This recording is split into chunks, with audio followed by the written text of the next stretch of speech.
Director of RML Institute of Medical Sciences, Dr. Nisrat, Dean of RML Institute of Medical Sciences, Professor Mitra, former Professor of KGMU, Professor Dhawan, मंच पर उपस्थित हमारे अन्य यहाँ के वरिष्ठ फैकल्टीगण, उपस्थित इस इंस्टीट्यूट के तथा अन्य इंस्टीट्यूट से आए हुए faculty members, students, brothers and sisters, मैं डॉक्टर सोनिया जी को इस बात के लिए धन्यवाद दूंगा कि उन्होंने आज मुझे आपके इस एनुअल रिसर्च डे पर आपको संबोधित करने का, आपको पुरस्कृत करने का, आपको रिकॉग्नाइज करने का मुझे मौका दिया। बहुत बहुत धन्यवाद। इसके पहले कि मैं आपको इस विषय में संबोधन करूं, मैं दो बातें सोनिया जी से अनुरोध करना चाहता हूं और उन्हें इस संस्थान के अध्यक्ष की हैसियत से आपसे अनुरोध करना चाहता हूं। सबसे पहला, जब कभी भी आप इस प्रकार का कोई भी अवार्ड सेरेमनी, कोई भी पुरस्कार या कुछ भी देते हैं तो उसको ऐसे लपेट करके इतनी सारा जो पॉलिथिन्स में या तमाम सारे जो सजावटी पेपर हैं उसके अंदर लपेट करके देने की कभी जरूरत, हमेशा खुला हुआ दीजिए, क्योंकि लपेट के देने से न तो आपके काम आता है न उनके काम आता है और एक्स्ट्रा कूड़ा क्रिएट करता है। और मैं भारत सरकार में इतनी लंबी अवधि में सचिव रहा हूँ, पूरे देश में मैंने स्वच्छ भारत मिशन को बहुत दिल के साथ, शिद्दत के साथ पूरे देश में मैंने इसको कैंपेन किया है कि मुझे बड़ा कष्ट होता है, देखता हूँ कि इतना सारा एक्स्ट्रा कूड़ा हम लोग क्रिएट करते हैं। तो आगे के लिए इसको आप कृपया बंद करा दें।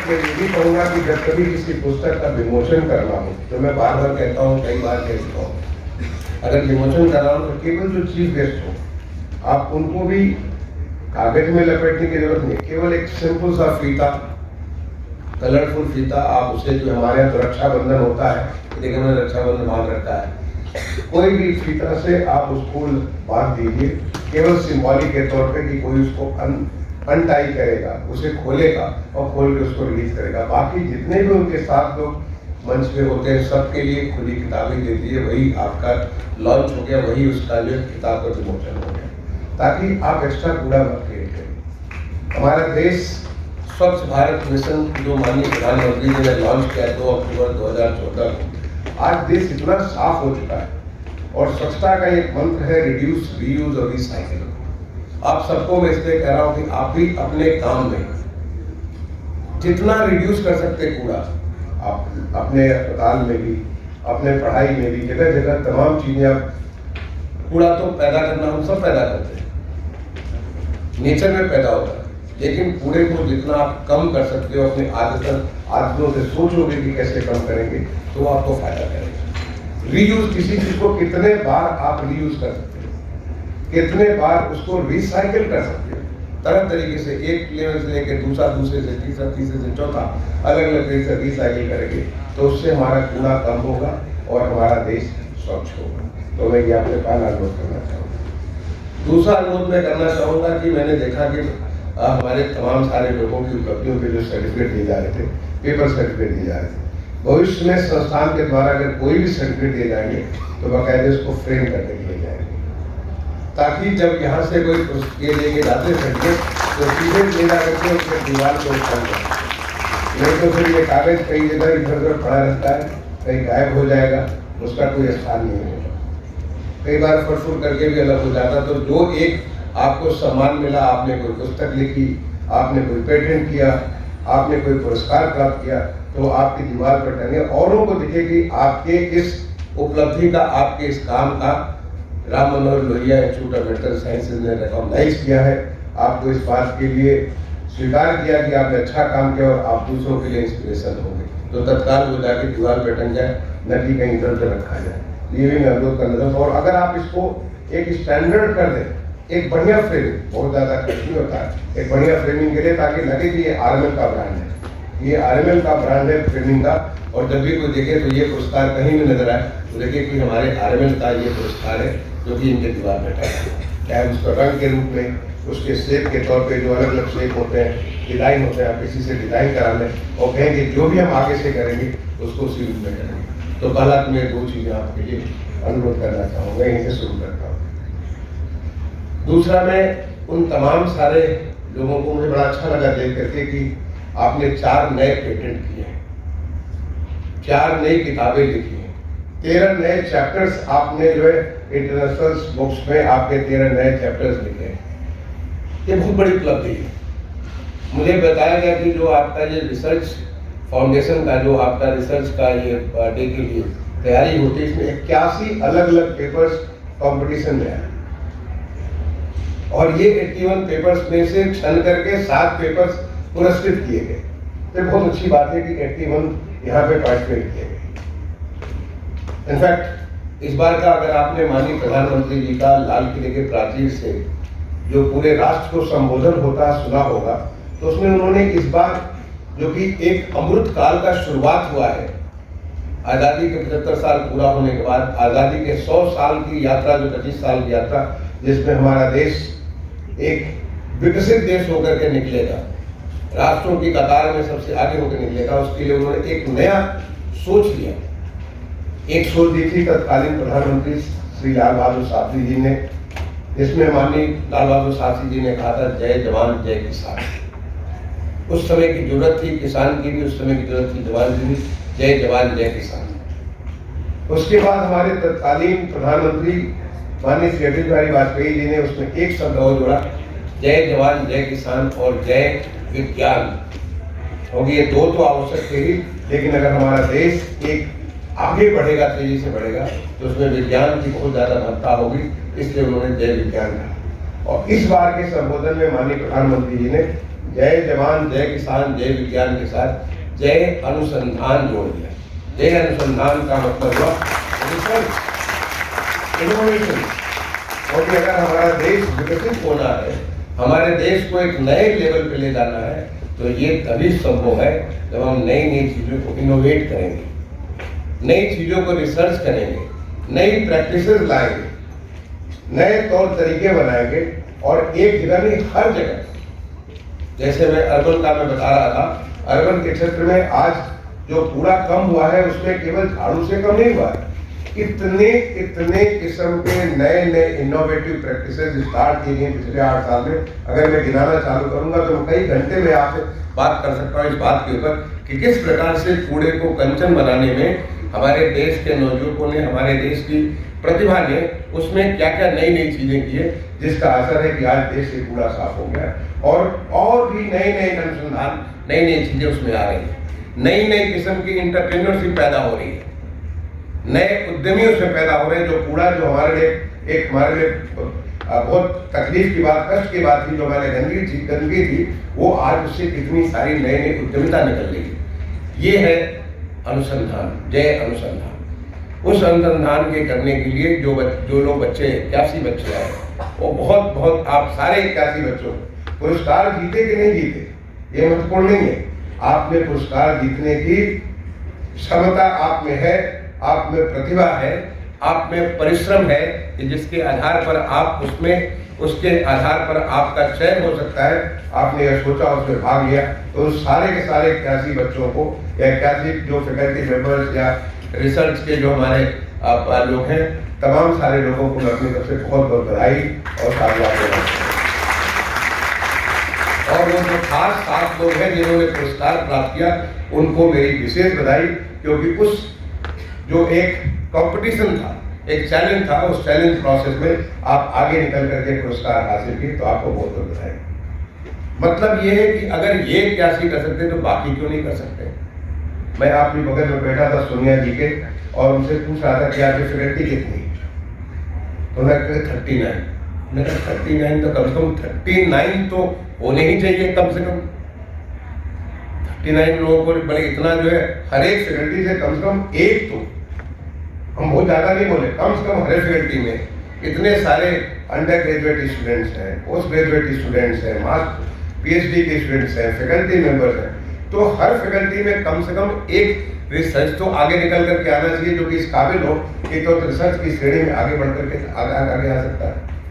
तब तो हमारा देश, आपको पीछे मैंने बात किया था इंटरनेशनल स्टैंडर्ड्स की, मैंने बात किया था, पिछली बार संबोधन किया था, हमने बात किया था कि आज हमारा जो है, हमारी चुनौती, हमारा जो कंपटीशन है इंटरनेशनल स्टैंडर्ड से। आप अपने आप को ये मत सोचिए कि हमारे अगल बगल वाले क्या कर रहे हैं, आप सोचिए हमारे समकक्ष के दुनिया के और जो ऐसे कॉलेजेस हैं, आपको डीम्ड यूनिवर्सिटी का दर्जा मिला हुआ, वो क्या कर रहे हैं, वहां पे कितने रिसर्च हो रहे हैं, वहां पे किस श्रेणी के रिसर्च हो रहे हैं, वहां पे किस क्वालिटी के रिसर्च हो रहे हैं। क्या आप उनकी श्रेणी में नहीं खड़ा होना चाहेंगे? आप क्या एक नई बेंचमार्क नहीं खड़ा करना चाहेंगे? ये हमारे देश की एक नई सोच है, जो कि नए भारत की सोच है कि हम एक नए बेंचमार्क खड़ा करेंगे। आप तो बिल्कुल नौजवान हो, जुमा भी 5 साल, अभी आप फाइनल ईयर में पहुंच रहे हो, अभी आपको एक नई संस्कृति बनानी है। जो पुराने हैं, जो कि 50 साल कर चुके हैं, 40 साल कर चुके हैं, 60 साल कर चुके हैं, वो ऑलरेडी अपनी एक संस्कृति बना चुके हैं, उनको तो उसमें तब्दील करनी है। और किसी भी चीज को बदलना बड़ा मुश्किल काम होता है। आप जानते हो कि बच्चे को जो जैसा बनाना चाहो उसको बना सकते हो। कुम्हार का वो जो होता है, मट्टी को जैसे जो बनाना चाहे, आपसे दिया बनाना चाहे, उससे अब आप कुंभ बनाना चाहे, जो बनाना चाहे, खिलौना बनाना चाहे, वो बना सकते हैं। लेकिन एक बार वो बन गई, पक गई, तो उसको फिर पकाने के बाद फिर तो तोड़ करके बनाना वो एक मुश्किल काम होता है। तो आप तो जुमा कभी 5 साल पूरे हुए, एक नई संस्कृति, आप एक अनुसंधान की नई संस्कृति आप ला सकते हो और उसमें एक चैलेंज कर सकते हो कि कौन सा विभाग है। अगले बार आप ये पूछे कि कौन सा विभाग है जिससे कोई नहीं आया, ये मत पूछे कि कौन से आया, ये पूछे कि कहां से नहीं आया। ये हर एक बच्चा जो हमारा MBBS का बच्चा हो, बढ़िया, उस बिटिया को मैं आशीर्वाद दूंगा, उसको मैं बधाई दूंगा, जो कि 3rd ईयर की बच्ची निकल करके इसमें आपके सामने। बाकी बच्चे क्यों नहीं आ सकते? रिसर्च, कोई भी रिसर्च करने के लिए सबसे ज्यादा महत्वपूर्ण चीज होती है रिसर्च का क्वेश्चन बनाना। ये बात समझना कि हम क्या चीज पे रिसर्च करना चाहते हैं, ये सबसे महत्वपूर्ण है। रिसर्च का आधा जो सोल्यूशन जो है, आधा जो आपका आप ये पूरा हो जाएगा, पूरे का आधा आप केवल रिसर्च क्वेश्चन, आपने सही क्वेश्चन बना लिया, अपने आप रिसर्च पूरा हो जाएगा, क्योंकि वहां से आपको रास्ता दिखेगा। और रिसर्च क्वेश्चन कौन बनाता है? वो बनाता है जिस उस समस्या को समझता है। आफ्टर रिसर्च है क्या चीज?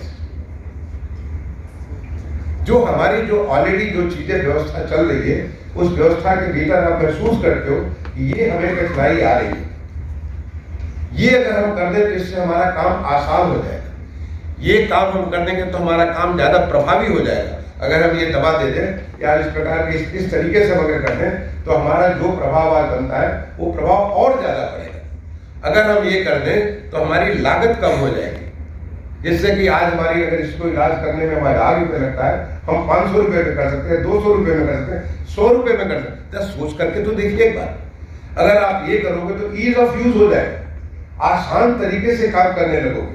क्योंकि ऐसा मुश्किल काम अगर आप करते हो, जिस काम को करने के लिए केवल वैज्ञानिक ही कर सकता है, बहुत एक्सपर्ट ही कर सकता है, तो आप आम आदमी के लिए काम नहीं कर रहे। अगर आप आम आदमी के लिए काम करते हो तो ऐसा बनाइए जो कि वो भी पूरे विश्वास के साथ, पूरे मन के साथ उस काम को करे और विश्वास करे कि हम काम को पूरा कर सकते हैं। अगर आप ऐसी कोई दवा बनाए, अटपटांग से ऐसी दवा बना दें जिसको करने के लिए 2 आदमी चाहिए बताने के लिए कि पहले ये करेंगे, उसके बाद वो करेंगे, उसके पहले ये करेंगे, इतने कॉम्प्लिकेटेड अगर घुमावदार रास्ता बना देंगे तो फिर बनाने का फायदा क्या होगा? बिल्कुल आसान होना चाहिए। मतलब हमारे रिसर्च का जो मतलब होना चाहिए कि चीजों को सस्ती बनाना। जब सस्ती होगी तो सस्टेनेबल होगी, हमारे ज्यादा से ज्यादा लोग उसको उपयोग करेंगे। सस्ती बनाए, जिस चीज को हम उसको लेके ज्यादा ईज ऑफ यूज हो, जो सस्टेनेबल हो, लंबे अवधि तक उसको हम इस काम को लेकर के चल सकते हैं। आप एक बार सही प्रश्न करें, सही प्रश्नों को उस प्रकार से सोचना चालू करें, देखिए कोई अंत नहीं है। आप बहुत कुछ रिसर्च कर सकते हैं, आपको लगेगा कि आपको नई संभावनाएं दिखनी चालू हो जाएंगी। अभी मैं हाल में पिछले शुक्रवार को 3-4 दिन पहले, 3 दिन पहले, मैं कानपुर नगर का एक गांव है पलरा ढोडर, कानपुर नगर के पलरा ढोडर गांव में एक विकल्प फॉर्म पे वहां पे मैंने किसानों की गोष्ठी कराई थी। लगभग 400-500 किसान वहां पे आए थे, 4 मंडलों से, बुंदेलखंड का जो है चित्रकूट मंडल, बुंदेलखंड का झांसी मंडल और प्रयागराज और कानपुर मंडल से। मैंने वो स्थान चुना था। ऐसे सामान्य तौर पे गोष्ठियां या तो विश्वविद्यालय में होती है या हम लोग के किसी दफ्तर में किसी प्रकार बड़े कॉन्फ्रेंस हॉल में होती है। मैंने कहा कि ये हमारी गोष्ठी विकल्प फॉर्म पे होगी, क्योंकि वहाँ के जब लोग मुझसे मिलने आए थे बहुत प्रभावित हुआ था देख करके कि उनका इनोवेशन, उनके सोचने के तरीके, सोल्यूशन निकालने के तरीके सोच करके इतना प्रभावित हुआ कि मैंने कई बार की गोष्ठी उस खेत पे ही हो। और वहां पे जाकर के मैंने देखा कि एक साधारण किसान, बहुत पढ़ा लिखा नहीं, उसने न मास्टर्स किया, न पीएचडी किया है, न कहीं पे उसने स्पेशल डिग्री हासिल की है किसी प्रकार की, ऐसे हासिल नहीं की, लेकिन वो रोज अनुभव करता है।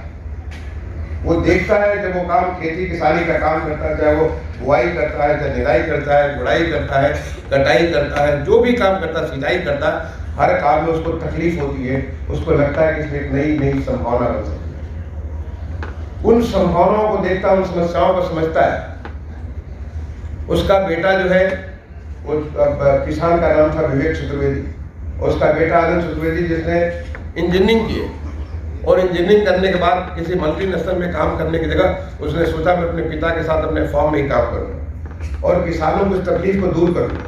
और उसने ग्रुप बनाया जिसमें IIT कानपुर, जो मेरा अल्बम हटा जहाँ से मैं पढ़ा हूँ, IIT कानपुर का पढ़ा हुआ ग्रेजुएट वहाँ पे, और भी तमाम सारे, कोई लोग कहीं से नौकरी छोड़ करके आए हुए, कहीं किसी लैब में काम करते थे, उन लोगों ने मिलकर के ऐसे नए आज के बाद मैंने अभी पीछे ट्वीट किया था उसके गोष्ठी के बारे में, आज मैं उसके नई चीजों पे मैं ट्वीट करना चालू कर रहा हूँ। ऐसे अनुसंधान उन्होंने किए हैं जो आप सोच नहीं सकते, जिससे दाम 1/4 हो जाएगा, 1/5 हो जाएगा, और आसानी तो इतनी हो जाएगी कि कोई भी उसको यूज कर सकता है। तो इसके लिए जो मैं कहने का मेरा मकसद, मैं किसानों को एड्रेस करने के लिए नहीं आया हूँ। मैं बहुत विद्वान हमारे जो बच्चे जो MBBS पे जिनका सिलेक्शन होता है करने के लिए, आप हजारों बच्चों को छोड़ करके, उनको पीछे छोड़ करके एक कंपटीशन प्रोसेस के थ्रू आए। वहां पे उन्होंने देखा, जब आप यहाँ पे आते हो, क्या आपके MBBS की पढ़ाई में कोई ऐसी सुधार हो सकता है क्या आप ऐसा कुछ हो सकता है जिससे MBBS का जो आपका जो एजुकेशन है वो और ज्यादा इफेक्टिव हो जाए? आज आपके पास टूल्स उपलब्ध है, टेक्नोलॉजी टूल्स उपलब्ध है, क्या आप इसके बारे में सोच सकते हो कि आपके टीचर और आपके बीच में संवाद होता है, उसके संवाद से और ज्यादा प्रभावी हो सकता है? आपको जो काम दिया गया, जो आपको लेसन दिए, उन लेसन को और सही तरीके से कर सकते हैं, क्या बेहतर कर सकते हैं? क्योंकि अनुसंधान का मतलब, अनुसंधान को अपने आप को रोक ही नहीं, अनुसंधान तो किसी विषय पे हो सकता है, तमाम सारी चीजों पे हो सकता है, केवल सोचने का तौर तरीका बदलना चाहिए, अनुसंधानात्मक माइंड सोच होना चाहिए। ये आपका जो आपका सोच हो जाना चाहिए। ये हमारा माइंडसेट चेंज करने की बात है कि हम चीजों को देखें। इसलिए हमने कहा कि अनुसंधान की पहली सीढ़ी है सही प्रश्न खोजना। क्या प्रश्न है? और कोई भी प्रश्न गलत नहीं होता है। आप प्रश्न करिए, उसके ऊपर थोड़ा आगे बढ़ करके देखिए, उसके ब्रेनस्टॉर्म करिए, फिर आप एक रास्ता निकालिए कि इसका ये समस्या है, इस समस्या को हम कैसे निदान करेंगे। ये काम करेंगे जिससे हमारी जो मैंने 4-5 बातें कही, उन 4-5 बातों को आप पूरा करेंगे, तो फिर आप देखिए कि एक अनुसंधान की नई संस्कृति बन सकती है। इसलिए मैंने कहा कि आप अभी बच्चे हो, अभी आपके जुमा 5 साल पूरे हुए, पहला आपका डिग्री कोर्स पूरा होने जा रही है। आपने अगर ये नींव रखी तो यही नींव, जैसे मैं बाहर, आप मैडम ने बताया मुझे, उसके अलावा भी कई सारी, तो 3-4 तो आपने बताया, मुझे विदेशों में पढ़ने का बड़े सारे मौके मिले, लगभग हर कंटिनेंट में जाकर पढ़ने का मौका मिला, पढ़ने का भी और पढ़ाने का भी। मैंने विश्वविद्यालय में पढ़ाया भी, कोर्स पढ़ाया भी, जाकर के बाहर पढ़ाया, और वहां मैंने देखा कि रिसर्च को कितना फोकस होता है, वहां पे प्लेजरिज्म कितने बड़ा अपराध होता है। जब मैं MBA करने गया था सिडनी में, तो मैं पहले लेसन दिया था कि plagiarism means it's like a last time. हमारे यहाँ कोई कहीं से चुट्टों को मार देता, मार करके उसको आगे बढ़ जाता है, जिसके लिए मित्रा साहब बैठे, मैं मित्रा साहब कितने सालों से जानता हूँ। अब एथिकल कमेटी बैठे, आपने बताया कि एथिकल जो हमें सलीम साहब को मैं बहुत अच्छे से जानता हूँ, नजदीक से जानता हूँ, तो उन्होंने एथिकल के बारे में बात की। ये ethicality is the keystone for all the research work. अगर वहां अनएथिकल होगा तो फिर रिसर्च होना ही नहीं, फिर क्या रिसर्च होगा? हाँ, research will lead to further research. एक रिसर्च किया, उस रिसर्च ने एक नए प्रश्न को खड़ा किया, उस नए प्रश्न को जब सूचना चालू करेंगे तो फिर एक नया रिसर्च का अनुसंधान का जन्म होगा। तो आप तो इतने सारे काम कर सकते हो रिसर्च के ऊपर, जिसको लेकर के आप एक नई संस्कृति बना सकते हो। मैं पूछ रहा था सोनिया जी से कि आपका क्या, आपका ये कॉलेज जो हमारा RML है, क्या आपका NIRF की रैंकिंग क्या आपकी? बोलिए हम शुरू करने जा रहे हैं। NIRF की रैंकिंग तो शुरू तुरंत करिए, इस साल तो आपको भाग लेना ही लेना। ये मेरा इंस्ट्रक्शन है एज ए प्रेसिडेंट। अब मैं ये आदेश दे रहा हूँ आपको कि NIRF में आपको, चाहे आप अपने आप को समझते हैं कि रैंकिंग आपके नीचे आएगी, आने दीजिए, अरे कोशिश तो करके देखिए। उन सारे 81 बच्चों ने कोशिश तो किया, नहीं मिला उनका रैंक, कोई बात नहीं मिला NIRF उनको, जो उन्हें जो पहला पुरस्कार नहीं मिला, कोई बात नहीं, बट उसमें जो लर्निंग हुई that itself is the reward. तो NIRF रैंकिंग तो आपको करनी ही करनी। आपको NAAC की जो है ग्रेडिंग जो होनी है, NAAC की ग्रेडिंग आपको करनी करनी, ये आपको, ये तो मैंडेट है हमको। अगर हम इंटरनेशनली रिकॉग्नाइज करना चाहते हैं कि हमारे बच्चे दुनिया में कहीं भी किसी भी देश में जाए, कहीं भी, तो उनको, जैसे कि आज KGMU, किसी जमाने में KGMU के लोग सब जगह दुनिया में उनका नाम होता था, आपका एक रिकॉग्निशन हो, तो रिकॉग्निशन इसी से होगा कि आप क्या लेवल है। आपके दूसरे लोग देखेंगे यहाँ से कितने पब्लिकेशन होते हैं, यहाँ से कितने नए किस्म के जो पेटेंट निकलते हैं, यहाँ से कितनी नई रिसर्च होकर के निकलती है। इन सारी बातों को रिकॉर्ड किया जाता है, उसके आधार पर आपका स्थान बनता है। तो वो मैं सोनिया जी के लिए नहीं कह रहा हूँ, Sonia ji as a director, see as her own role, ये आप सबके लिए कह रहा हूँ। As a members of the students, आप जो स्टूडेंट हो, आप यहाँ पे जो रिसर्चर हो, यहाँ पे टीचर्स हो, फैकल्टी हो, आप सबके लिए एक बड़ा रिकॉग्निशन की बात होगी कि जब आप इसको, रिसर्च को आत्मसात कर लेंगे। It's a part of your life, part the new culture of this institute. अगर आप कर लेंगे, उससे आपको बहुत फायदा होगा। तो ये जो हमें एक एनुअल इवेंट है, annual event should not be become like आज आपने इवेंट किया और इसके बाद ये चलिए काम खत्म हो गया, अगले बार होगा तो फिर हम कुछ शुरुआत कर देंगे, नहीं। It should become part of our life, part of our culture. जो फैकल्टी भी जो हमारी, जब कोई बात करे तो कभी चीज़ों को, लोगों को प्रश्नवाचक चीज़ से, हमें जब मैं पढ़ता था, बाहर पढ़ा करता था, तो हमें फैकल्टी का ये रोल होता था वहाँ पे कि faculty is only to facilitate, not to teach. पढ़ना तो हमें खुद है, तैयारी हमें खुद करनी है, समझना हमें खुद है। Faculty is to facilitate that you get the right kind of thing, you are in the right path, आप इधर उधर न फैलते। और बाकी जहाँ तक रिसर्च का सवाल है, तो ऐसे तमाम सारे जो हमारे बड़े जो जिन्होंने अनुसंधान किए हैं, आप देखो कि उन्होंने कोई डिग्री हासिल नहीं की थी, लेकिन एक तो एग्जाम्पल मैंने अपने यहाँ का एक किसान का दिया, लेकिन उन्होंने कोई बड़ी डिग्री हासिल नहीं की थी, उन्होंने सही तरीके से देखा और सोचा और देख करके, सोच करके, और वो बात को निकाल दिया, और वो चीज़ एक बन गई, एक माइलस्टोन बन गई, बाकी सबके लिए एक माइलस्टोन बन के चली गई।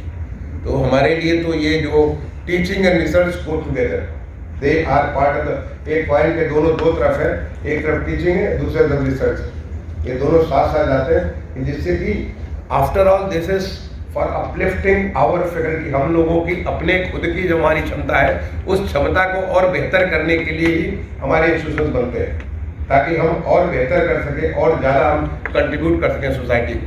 और उस समय जबकि एक अमृत काल चल रहा है, एक ऐसा अवध चल रही है जिसमें हम एक नया ध्येय लेकर के चल रहे हैं कि अगले 25 साल में हम अपने देश को दुनिया के जो सबसे विकसित देश है उनकी श्रेणी में, उनके बराबरी के स्तर पर लेकर के जाएंगे। तब तो हमारी जिम्मेदारी और बढ़ जाती है। तो ऐसे समय में मैं सबसे पहले तो अपने आप को मैं गौरवान्वित फील कर रहा हूँ कि आपने मुझे यहाँ बुलाया, और उन तमाम सारे लोगों को, खासतौर से मैं, हमारे डॉक्टर साहब ने जिन्होंने एक साथ 3 सर्टिफिकेट, 3 पेटेंट हासिल की, कि आप नहीं चाहेंगे कि अगले बार आपका 4 पेटेंट हो, 4 सर्टिफिकेट हो। ये हमारा इंस्पिरेशन होता है, ऐसे समय का ये इंस्पिरेशन होता है। तो आप, मैं सोनिया जी से कहूँगा कि इसके बाद जो आपके फैकल्टी की आप मीटिंग करें, उस मीटिंग में लोगों से बात करें, नए बेंचमार्क क्रिएट करें। छोटी सोच नहीं, सोच हमारी बहुत बड़ी होनी चाहिए। छलांग हमेशा हमें, जब जो ऊंची छलांग करता है, जब ऊंची उड़ान करने की कोशिश करता है, तो फिर वो बड़ी चीज़ें हासिल करता है। छोटी चीज जब सोचेंगे कि हम चलो इस बार कर लिए 4, अगले बार 6 करेंगे, 2 ज़्यादा कर लिया, 50% ज़्यादा कर नहीं, 4 के आगे अगली लकीर हम क्या 10 कर सकते हैं, 20 कर सकते हैं, 25 कर, वो हमारी क्षमता के मुताबिक होगा। दूसरा, वो हमको बहलाने वाला होगा कि पिछले बार तो 4 किया, अगले बार 5 किया, 25% ज़्यादा कर दिया। पिछले बार 4 किताबें थी, एक और जोड़ दिए, 25% या 50% ज़्यादा कर, ये बहलाने वाली है, ये अपने आप को भुलाने देने वाली है। और भुलाने के लिए ये इंस्टीट्यूशंस नहीं होते हैं। इंस्टीट्यूशंस आपको नए नए बेंचमार्क हासिल करने के लिए होते हैं, नई चुनौतियाँ, नए ध्येय, नए लक्ष्य को प्राप्त करने के होते हैं। तो मैं आप सबको आह्वान करूँगा कि जब आप रिसर्च डे बनाए तो 3 साल में बड़ी अच्छी सी बात है कि बड़ी सारी चीज़ों ने right, please don't undermine that, मैं आपको अंडरमाइन नहीं कर रहा हूँ, लेकिन मैं कहूँगा कि जब आप लोग बैठ करके आपस में ब्रेनस्टॉर्म करें तो नए लक्ष्य निर्धारित करें और उस लक्ष्य को प्राप्त करने की पूरी भरपूर कोशिश करें। देखिए कि आपके कैसे कॉलेज में एक नई संस्कृति आ जाएगी। मैं आप सबको आज के एनुअल रिसर्च डे पे अपनी तरफ से तहे दिल से बहुत बहुत बधाई देता हूँ, शुभकामनाएं देता हूँ। धन्यवाद।